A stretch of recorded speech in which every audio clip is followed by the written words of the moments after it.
Udah dibuatin lapangan, bukannya berkuda situ tuh enggak. Dia berkuda di mana? Berkuda di tengah kerumunan. Jadi kalau misal ada tahanan lagi ngumpul-ngumpul gitu, dia langsung gitu lewat pakai kudanya. Jadi orang-orang keinjek-injek gitu sampai mati. Astagfirullahalazim.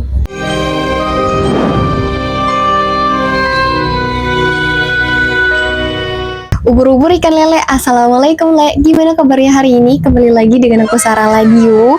Semoga kalian gak bosen lihat mukaku ya le. Semoga kalian sehat selalu, dilancarkan puasanya, dilancarkan rezekinya, dan dilancarkan urusannya, amin. Le, kalian kalau dengar kata perang yang terlintas di otak dulu tuh apa? Perang, laki-laki. Perang identik dengan laki-laki kan. Misalnya ada kekejaman atau penyiksaan dalam perang, ya rata-rata pelakunya laki-laki. Nah, di video ini beda le, karena yang jadi tokoh utamanya adalah perempuan.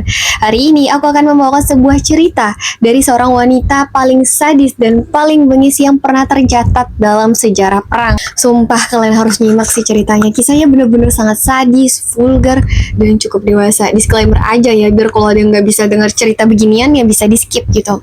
Oh iya, aku mau ingetin ya le, di internet cerita ini memiliki banyak versi, dan dalam video ini adalah satu dari sepersekian versi yang ada.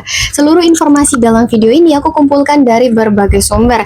Jika menurut kalian terdapat kesalahan atau misinformasi, silahkan komen dan beritahu aku. Nanti di akhir video akan aku cantumkan juga tuh beberapa sumber referensi atau sumber rangkuman dari materi dalam video ini. Kalian bisa cek sendiri, bagi yang mau ngulik-ngulik lebih dalam juga bisa banget gitu. Nah, singkat saja le, mari kita mulai pembahasannya. Oke, kita mulai dulu dengan membahas latar belakang dari si tokoh utama ini, Ilse Kohler. Ia bernama asli Margarete Ilse Kohler yang lahir pada tanggal 22 September 1906 di kota Dresden, Saksoni. Ia berasal dari keluarga sederhana, ayahnya bekerja sebagai mandor di sebuah pabrik, dan ibunya adalah seorang ibu rumah tangga biasa. Semasa bersekolah dasar, Kohler merupakan anak yang cukup populer tuh le. Dia dikenal sama teman-temannya, sama tetangganya sebagai sosok yang ramah dan ceria. Nah, pada usia 15 tahun, ia mulai belajar di sekolah akuntansi dan memulai karirnya sebagai pegawai pembukuan di sebuah toko buku. Ia mandiri, ia juga pekerja keras. Nah, dia bekerja di situ kan sebagai pegawai kontrak. Gak lama dari situ, akhirnya ia mendapat pekerjaan yang lebih permanen sebagai sekretaris di sebuah pabrik dekat Berlin, tepatnya di kamp konsentrasi Sachsenhausen. Pabrik tersebut memproduksi rokok untuk partai Nazi. Ini tuh partai yang kelak akan dipimpin oleh Adolf Hitler, salah satu pemimpin diktator gitu paling kejam yang pernah tercatat dalam sejarah. Nah, itu le, tahu kan? Nah, dari situlah si Kohler ini akhirnya bergabung nih dengan partai Nazi di tahun 1934 dan bertemu dengan seorang pria yang berusia hampir 10 tahun lebih tua darinya bernama Karl Otto Koch. Sedikit membahas latar belakang si Otto ini, diketahui ia merupakan mantan veteran dunia I dan sudah pernah menikah, namun bercerai pada tahun 1931 dari istri pertamanya.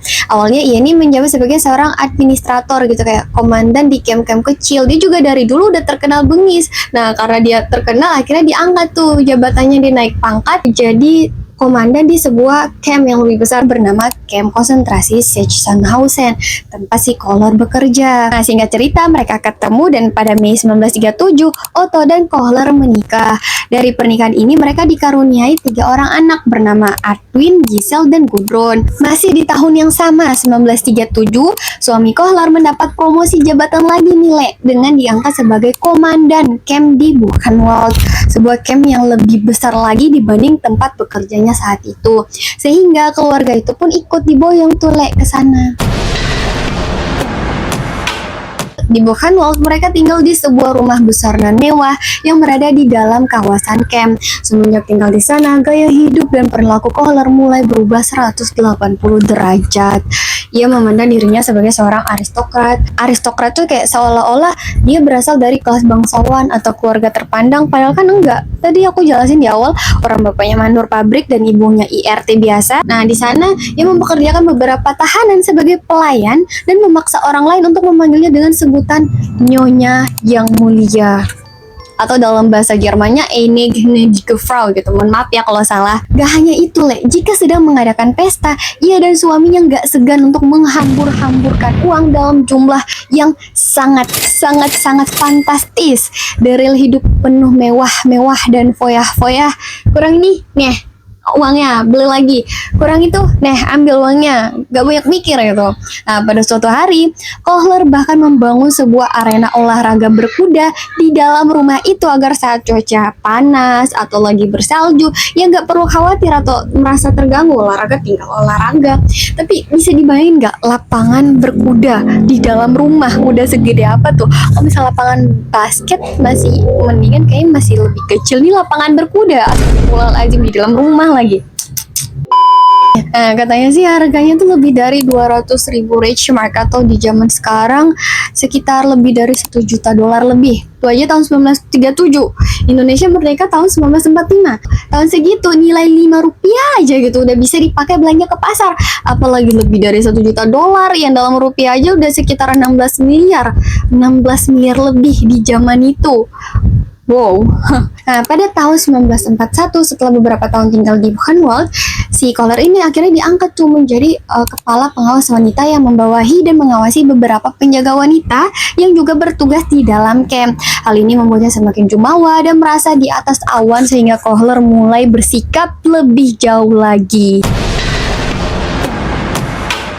Di bawah kepemimpinan suaminya yang merupakan komandan di kamp konsentrasi Buchenwald, para tahanan diperlakukan dengan buruk hingga ke tingkat keparahan yang luar biasa. Parah, keji banget.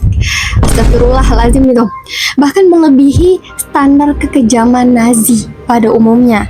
Kita udah pernah dengar kan kejamnya Nazi udah gak ketolong. Nah, dalam kasus ini penyiksaannya melebihi standar kekejaman Nazi. Udah kayak mana tuh? Astagfirullah.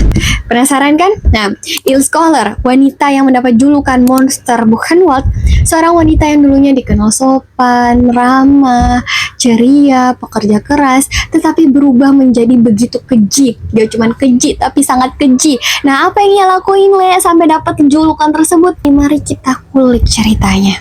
Setelah diangkat menjadi pengawas wanita, Kohler sering melakukan penyiksaan dan kekerasan brutal terhadap para tahanan. Di antaranya, ia pernah menghukum beberapa orang karena masalah sepele, masalah kecil aja. Pertama, pernah ia memerintahkan penjaga untuk memukuli seorang tahanan, dipaksa berlari di atas tumpukan batu. Itu kayak gimana dah? Lari di atas tumpukan batu. Aku aja jalan di keset karpet yang biasanya ada di masjid, tau nggak? Yang kalau misal kita dari tempat duduk terus ke masjid masuk ke dalam, biasa ada karpet tuh biar nggak kepleset. Nah, itu yang tajam-tajam, aku aja tuh udah sakit banget kakinya. Itu gimana lari di atas tumpukan batu? Astagfirullahaladzim. Nah, tahanan itu juga dicambuk 25 kali lalu digantung dengan tangan terikat selama 3 jam di dalam penjara. Tahu nggak tahanan ini ngelakuin apa sampai bisa dihukum kayak gitu, Gara-gara apa? Gara-gara minum segelas anggur. Bayangin, segelas doang tapi dihukum separah itu. Oh iya, tahu nggak? Uang foyah-foyah saat pesta dan sumber kemewahan yang ia dan suaminya pakai dari mana? Itu semua dari hasil mencuri dan merampas harta dan barang-barang berharga milik para tahanan. Dari hasil maling. Astagfirullahalazim. Gak sampai di situ aja, Ya kalau sehari diem aja gitu di rumah kayaknya nggak bisa. Harus ada hobi. Masalahnya hobinya ini nggak normal. Pernah nih ya pas lagi keliling camp, si Kohler ini kan nggak sengaja lihat seorang tahanan lagi sakit perut, lagi sakit diare gitu, perut melilit. Tahu nggak rasanya? Tapi kalau bagi kalian yang belum pernah ngerasain, janganlah, sakit, tahu gak nyaman gitu. Nah, si tahanan ini kayak mau buang air gitu. Kohler yang lihat itu nggak suka, terus dia langsung merintahin seorang tentara gitu, tangkap dia, kerja sana gitu, ditangkap. Ya Allah, lagi sakit begitu, pucut, keringat dingin, malah ditangkap dan disuruh kerja berat melebihi batas kemampuannya. Akhirnya tahanan itu pun pingsan karena kelelahan dan pada esok harinya meninggal. Astagfirullahaladzim. Sebagai informasi, tentara SS atau Schutzstaffel, mohon maaf ya kalau salah, ini tentara SS adalah organisasi Nazi yang sangat kuat dan berpengaruh.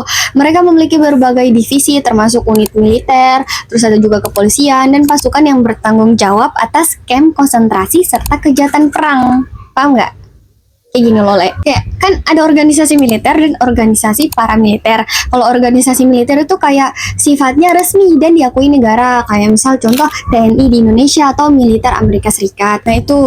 Kalau paramiliter kayak SS ini, tentara SS, mereka nggak termasuk dalam angkatan bersenjata resmi. Mereka nggak resmi, tapi terlatih dan dipersenjatai mirip militer. Kadang mereka juga dianggap sebagai pasukan cadangan gitu, paham lah ya.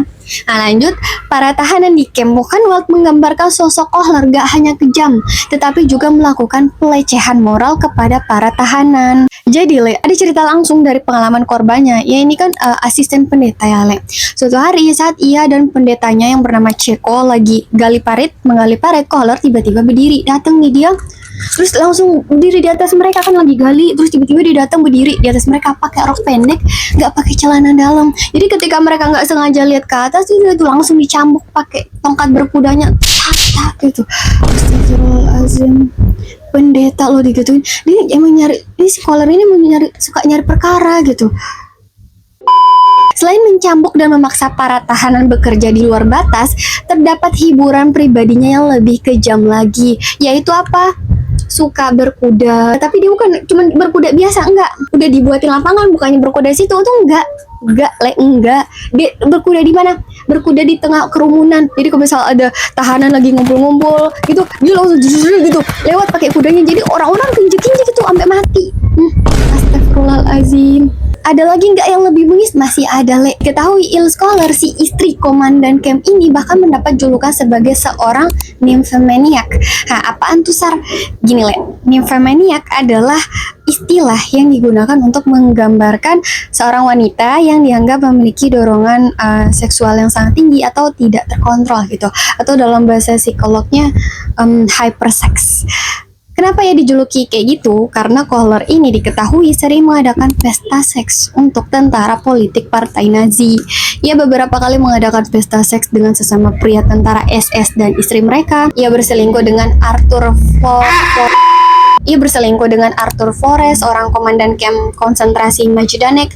Suaminya kan komandan camp Buchenwald. Berarti si pria selingkuhannya ini komandan dari camp lain. Dan gak satu doang, Le. Ia juga berselingkuh dengan kepala dokter di campnya sendiri, camp Buchenwald, bernama Dr. Waldamerhoven. Jahanamnya, si Kohler ini memaksa tahanan laki-laki untuk memaksa tahanan perempuan di depannya. Astagfirullahaladzim. Ini udah masuk ke kelainan gak sih? Dan gak hanya itu, Le, dia juga suka nih jalan-jalan di sekitar camp itu, muter-muter keliling-keliling dengan baju yang hampir telanjang. Jadi kayak dia pakai baju tapi nggak kayak pakai baju. Tujuannya apa? Untuk memprovokasi tahanan laki-laki. Kalau ada yang ngeliatin dia, ngelirik dia, udah tuh langsung dipukuli sampai mati. Dia sengaja mancing. Kalau ada yang kepancing, dibunuh. Udah selesai, Le? Belum. Itu kan di luar rumah ya. Kalau di dalam rumah, ya secara khusus kadang-kadang ini ya, dia nyuruh pelayannya tuh, bawakan saya laki-laki muda yang tampan dan yang kayak badannya atletis. Nah, untuk apa? Untuk berhubungan suami istri. Setelah itu laki-lakinya diapain? Dibunuh, Le. Dibunuh, digantung, dieksekusi. Astagfirullahaladzim. Nah gini, Le, ada desas-desus selama pernikahannya si Kohler ini memang diketahui selingkuh dengan beberapa perwira tentara SS, dan ternyata lagi plot twistnya ya suaminya pun begitu. Jadi kayak status mereka pasangan tapi masing-masing punya simpenan. Gak sampai di situ aja, Le. Dari beberapa versi cerita lain, Kohler juga digambarkan pernah mengumpulkan sekelompok tentara pria dan memaksa mereka untuk menanggalkan, untuk melepas bajunya sampai kayak benar-benar telanjang. Terus dia ngumpulin laki-laki nih di halaman rumahnya. Nah, terus dia keluar dari rumah cuman pakai bikini gitu doang, yang kayak bule-bule di pantai. Tujuannya apa ya? Sama kayak tadi, untuk mancing. Kalau ada yang kepancing ya langsung ditembak mati di tempat. Mati. Udah habis? Belum, masih ada. Dia juga secara khusus meminta agar pelayan-pelayan yang bekerja di rumahnya untuk yang melayani dia secara pribadi itu harus remaja laki-laki. Jadi kayak punya kriteria tertentu, ya harus remaja laki-laki yang masih muda, yang tampan, yang pokoknya menurut tipe dia gitulah. Buat apa itu, Le? Ya sama kayak tadi, buat mancing. Kalau kepancing dibunuh gitu. Astagfirullah. Yang lebih bengis lagi ada nggak, Sarah? Ada. Apa itu? Mengoleksi souvenir. Ah, souvenir mah normal, banyak kali yang lakuin. Oh, jangan salah, Le. Ini souvenir bukan sembarang souvenir. Karena dirasa hobi menggoda pria udah udah membosankan gitu. Kalau akhirnya ganti lagi nih, dia mulai mikir kira-kira hobi apa lagi nih yang seru. Terus muncullah pemikiran, eksperimen. Ini eksperimen manusia bagus tuh. Singkatnya, dengan menggunakan kekuasaannya, ia memaksa para dokter agar bereksperimen meneliti untuk melihat apakah tato memiliki hubungan dengan perilaku kriminal. Caranya gimana, Le? Tadi kan aku udah sebutin dia punya hobi berkuda. Ya udah tuh, dia naik kudanya pergi ke tempat para tahanan itu. Di sana di mana? Ia memerintahkan orang-orang untuk menghentikan apa yang sedang mereka lakukan. Berhenti, disuruh berhenti, berjejer nih. Terus ditelanjangin. Iya, kalian nggak salah dengar, ditelanjangin. Dia lalu berjalan di depan barisan pria-pria tanpa busana itu, mengukur dan memeriksa tubuh mereka. Orang-orang dengan tato paling keren dipilih untuk uji coba medis dan dibunuh. Jadi dipisahin, nih satu, bagus, nih dua, pisahin, terus dibawa ke rumah sakit. Tapi ini orang-orang nggak tahu kalau bakal dibunuh. Sampai di rumah sakit disuntik mati. Setelah mati, dikuliti.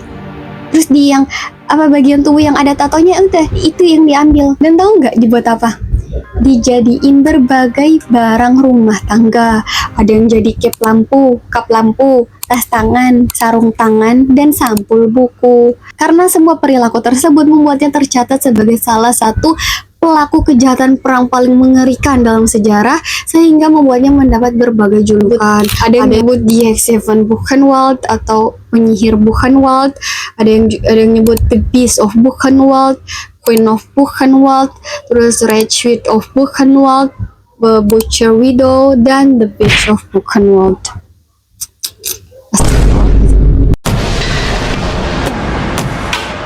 Pada tanggal 24 Agustus 1943, atas perintah Josias Waldeck Piermont, suaminya tiba-tiba ditangkap oleh tentara SS. Karena penangkapan tersebut, nama Kohler pun ikut terseret. Nah, di sini bingung nih, kok bisa ditangkap organisasi SS? Karena sih emang dikenal sebagai rezim kejam, bengis, dan diktator.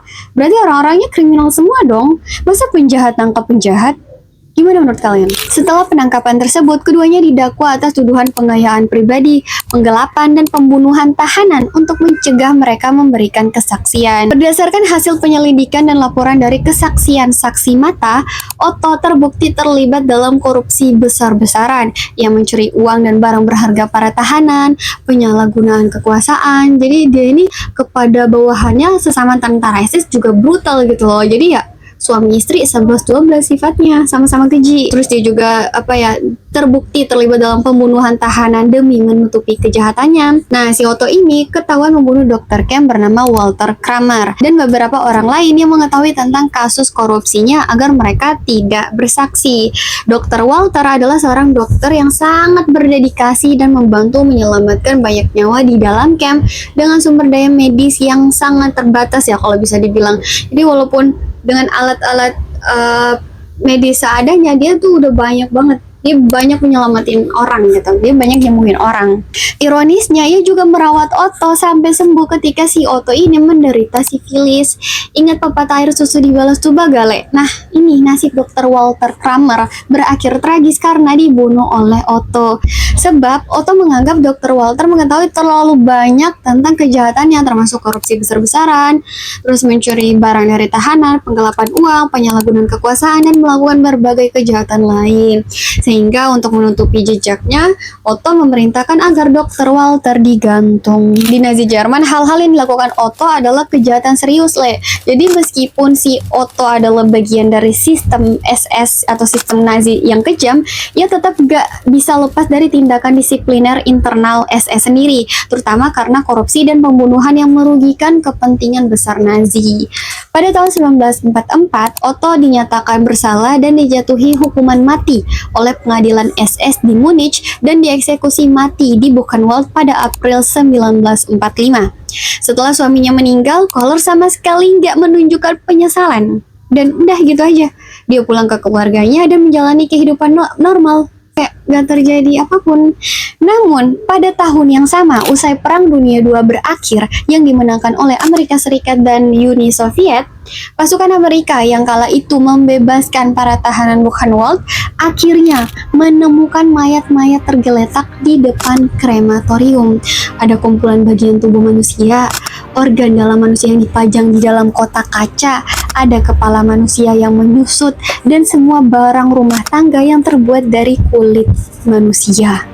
Para tahanan pun bersaksi tentang tindakan kejam Ilse Kohler, sehingga pada 2 bulan berikutnya atau 30 Juni 1945, Kohler ditangkap kembali oleh pihak militer Amerika dan diadili atas berbagai tuduhan kejahatan perang.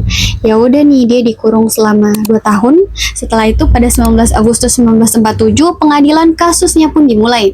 Tiba-tiba lagi dalam persidangan, tiba-tiba si Kohler mengumumkan di ruang sidang tentang kehamilannya. Asli dia ini kayak ratu manipulatif gitu. Dia bilang, saya hanya perempuan lemah, saya memiliki 3 orang anak, saya seorang istri biasa, saya difitnah, dan saat ini saya sedang hamil 8 bulan. Pengumuman kehamilannya ini mengejutkan orang-orang di pengadilan. Kenapa? Karena Kohler yang berusia 41 tahun waktu itu diisolasi selama 2 tahun penuh.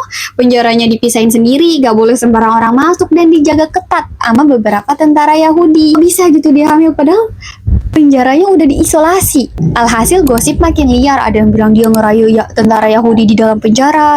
Ada juga yang bilang tuh anak dari selingkuhannya tuh. Kan ada 2 orang. Kalau bukan komandan camp berarti kepala dokter di campnya sendiri, ya kan? Wah, beritanya pokoknya makin panas gitu.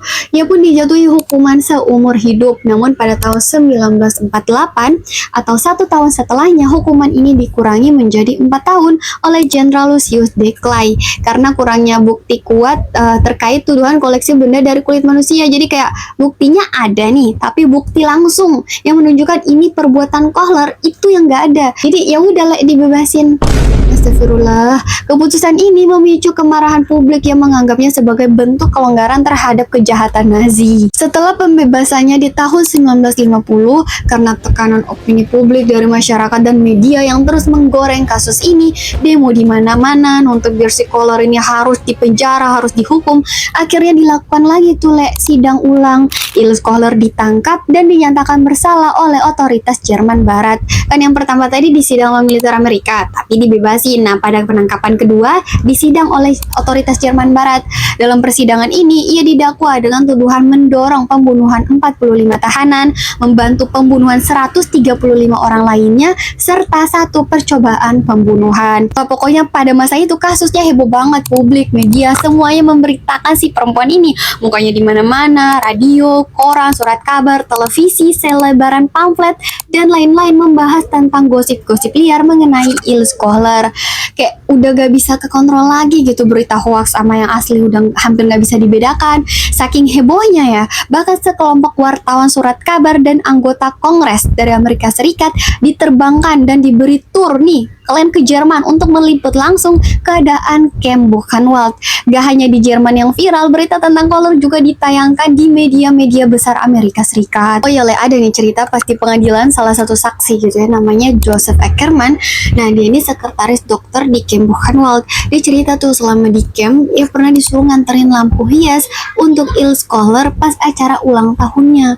Lampu itu katanya dibuat dari tulang kaki manusia dan pada bagian kap lampunya kelihatan ada tato dan puting manusia. Walaupun kesannya mengerikan banget, pada akhirnya semua tuduhan yang berkaitan dengan lampu itu dibatalkan oleh pihak pengadilan. Waktu persidangan, Ilse Kohler membela diri. Dia bilang tuh, saya cuma istri komandan biasa yang hidupnya normal, ngurus rumah tangga, jadi ibu, liburan, merawat orang sakit, dan suka berkuda. Dia juga ngotot kalau dia nggak pernah lihat tuh ada kekejaman di camp konsentrasi Buchenwald.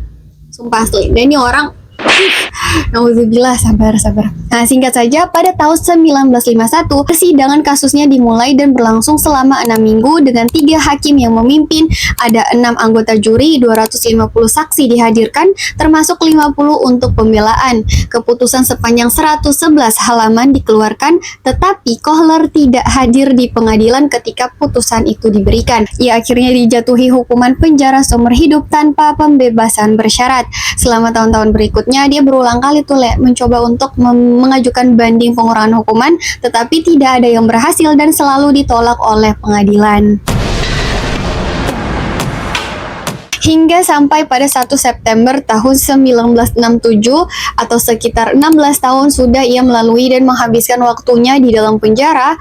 Ketika Kohler berusia 60 tahun dan sedang menjalani hukumannya itu, Ilse Kohler menderita halusinasi parah. Ia merasa dihantui oleh korban-korban yang dulu pernah ia siksa dan lecehkan, seolah-olah mereka datang untuk membalas dendam. Karena gak kuat, ia akhirnya ditemukan dengan cara menggunakan spray tempat tidurnya. Jenazah Kohler dimakamkan di kuburan tanpa papan nama atau tanda pengenal di pemakaman Eichach. Terus kabarnya anak pertamanya juga ikutan karena nggak tahan hidup dalam rasa malu gara-gara perbuatan orang tuanya. Anak laki-lakinya meninggal waktu main ski, kecelakaan gitu. Nah, satu anak ceweknya lagi memilih mengganti identitas, menikah, dan memulai hidup baru bersama suaminya di kota lain.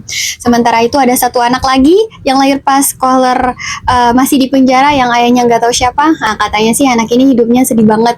Dia pindah-pindah dari satu panti asuhan ke panti asuhan lain dan gak pernah ngerasain punya keluarga yang bener-bener keluarga gitu. Yap, itu dia Le, cerita tentang salah satu wanita paling kejam yang pernah tercatat dalam sejarah kejahatan perang. Menurut kalian ceritanya gimana? Kok bisa ya? Padahal dulunya dia gadis baik-baik, sopan, ramah, tapi berubah jadi pembunuh brutal. Kalau menurutku sih kejam banget ya. Kok bisa gitu ya? Kayak aduh, astagfirullah, jauhkan ya Allah, jauhkan.